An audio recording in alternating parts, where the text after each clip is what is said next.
Hello, friends and family. I just want to make one final call to my fellow Americans and anyone who happens to not be American, but you have American friends. I should turn this. Okay, he turned off his car alarm. Yeah, whether you're an American or whether you have friends who are American citizens and have the ability to vote, now is the time, if it was not already the time, to encourage people to vote. We only have a few more days left.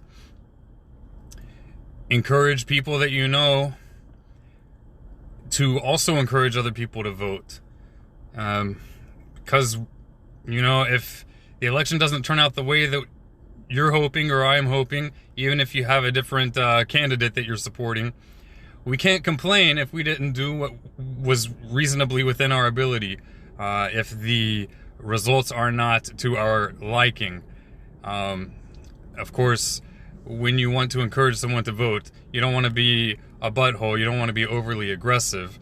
Like, I know I post a lot of political stuff online, but a person, if they so desire, can just pass by that. They don't have to watch or read whatever I post. But in person, you don't want to be up in someone's face. And if you think, though, that it's somebody who takes you seriously, that respects your opinion, then respectfully express your concern. If you think they can handle a respectful discussion, even if there's disagreement between you two, but you're able to engage respectfully, then engage them. Because like I said, in a few more days, or, it could be more than a few days by the time we find out what the results will be.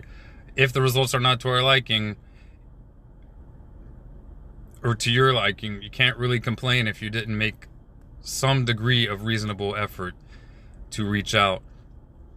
If you've already voted, but you have changed your mind, it may not be too late to change your vote.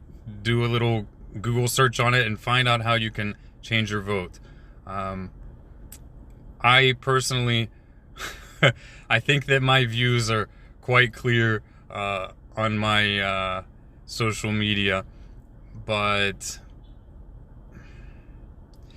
yeah, I don't endorse the mentality of relating to people who vote differently as if they are demons incarnate or something.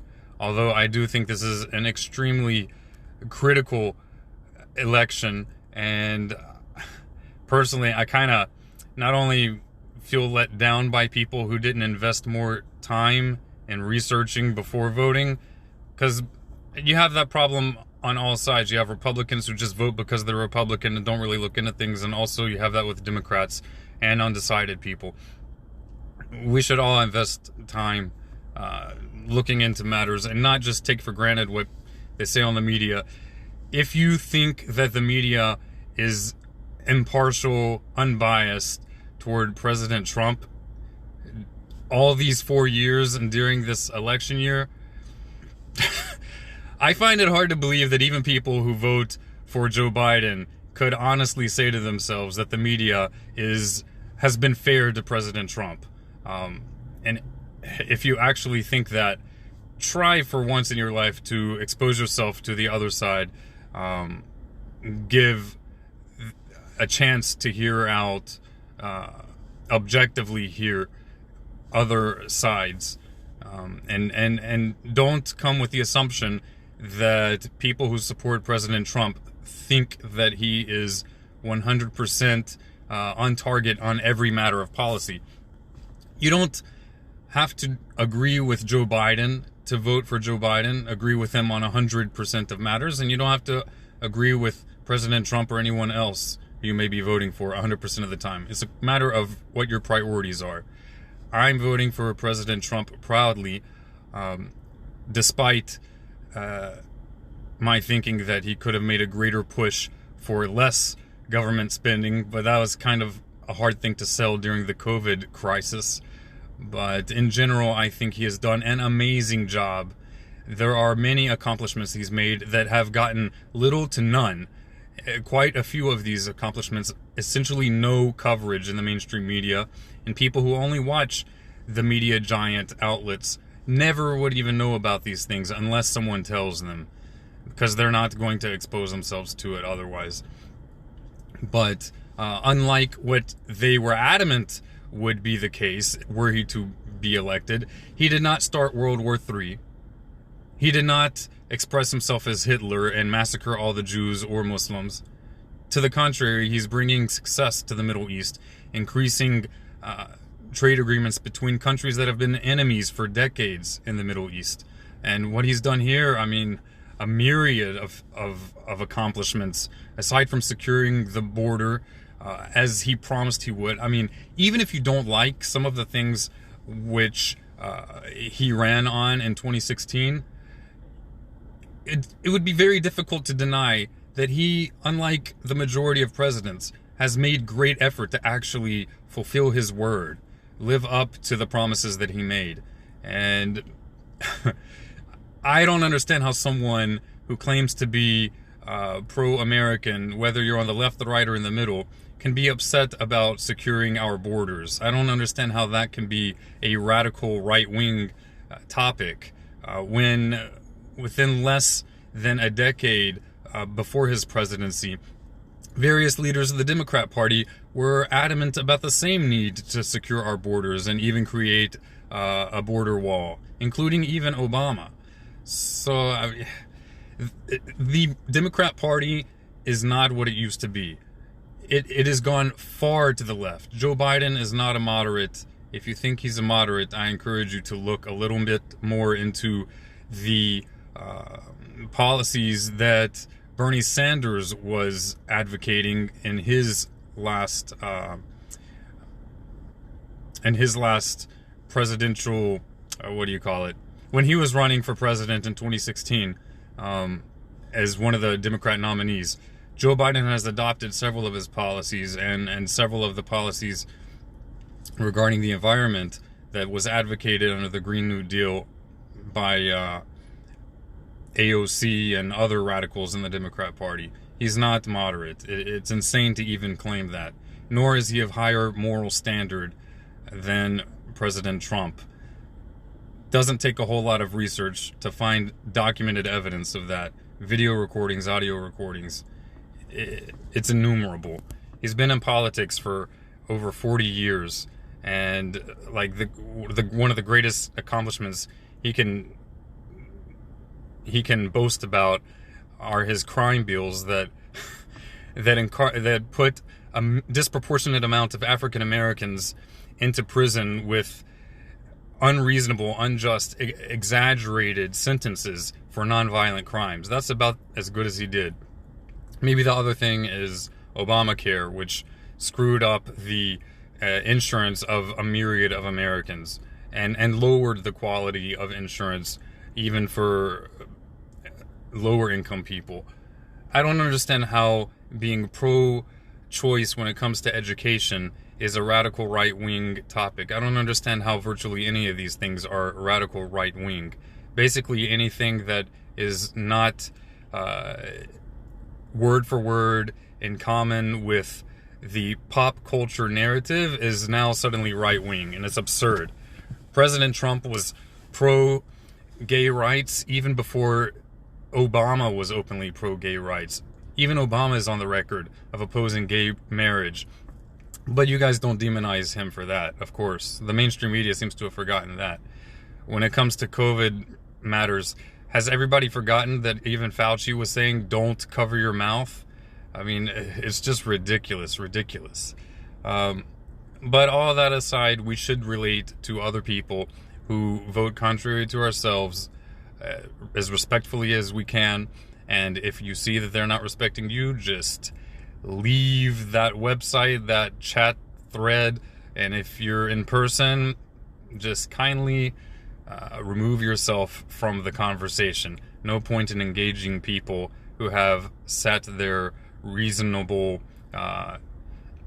mind aside and have become possessed of their primitive child emotions, which we all, being humans, are susceptible to doing. But some people consider that a hallmark of virtue, or something that somehow validates further their views, and that is definitely not a perspective that I endorse, nor most people who love this country. So, once again, if you love freedom for all people and you do not support an equality or a social justice which requires inequality of advantage, inequality of opportunity for people, if you don't like false justice, if you don't like a mockery of justice, then please, even if you are adamant about not voting for President Trump, why the hell would you vote for Joe Biden? It's just ridiculous. But if you are in favor of freedom for all people, giving equal opportunity to all people, not equal outcome, but equal opportunity.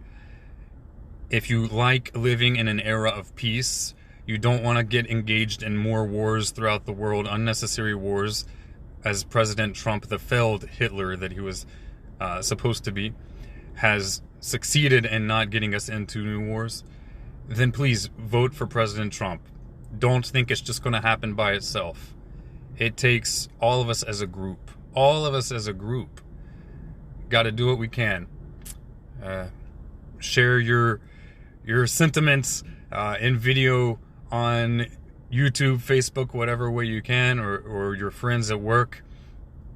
And yeah, to be honest, if you are pretty darn certain that that person is going to vote for Joe Biden, please don't encourage them to vote. They have a right to, but I'm not going to encourage it. Gee whiz. Talk about privilege.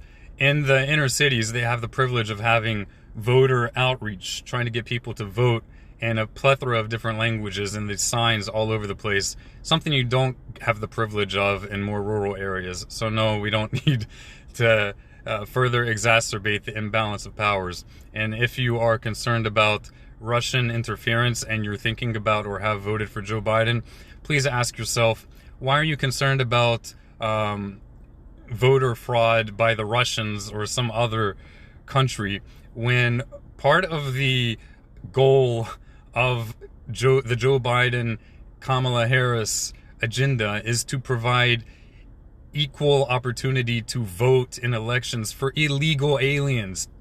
How can you be opposed to foreign interference in elections if you're in favor of open borders and letting people who are not even citizens to vote? You're essentially nullifying what it means to be a citizen. They can have free health care as an illegal immigrant and also vote. It's insanity. The Democrat Party has become a mockery of the Democrat Party. I mean, even though it wasn't very noble in its advocating of slavery or in its restricting or not giving civil rights to African Americans in the 20th century, it's even further lost its mind in the current era. It's like a pendulum. It was at one extreme negative side, and now it's swung to the other extreme negative side. How about you stop somewhere in the middle? Gee whiz. Being good to other people doesn't mean committing suicide. Anyway, I could blab forever. But yeah, if you care about election interference, definitely don't vote for Joe Biden. Definitely not. Voting for Joe Biden is to vote for certain election interference, both by the media with unjust censorship of views that are contrary to their own, as well as unjust voting by foreign nationals who can just come in here and participate in elections. It's absurd. Wish you guys the best. Stay safe. Yalla bye.